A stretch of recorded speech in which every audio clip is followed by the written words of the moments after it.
kuidas see Toggle töötab? Et ma saan aru, et meie arendajad tegelikult ka kasutavad Toggle'it, aga et ma ei ole ise seda kunagi kasutanud, ma ei ole näinud ka, ma nüüd peaks ära proovima. Et ma saan aru, et kui sa hakkad tööd tegema, kuidas sa selle trackima paned ja mis sa siis lõpuks nagu tulemusena saad?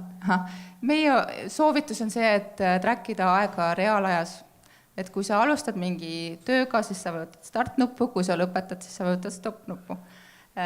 Sul on võimalus panna paika oma andmete struktuur, näiteks projektidena või igapäevaselt korduvate tööülesannetena ja trackida siis nende projektide või tööülesannete alla.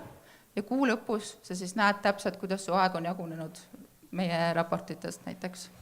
Ja kasutatakse seda selleks, et kas esitada siis mingitele klientidele arveid või siis lihtsalt oma tööd efektiivsemaks teha? Nii ja naa, et hästi paljud meie kliendid tõesti esitavadki arveid vastavalt Toggle'ist saadud raportitele. Aga samas ka tiimid paljuski kasutavad seda selleks, et reaalselt saada teada, kuidas nende aeg jaguneb.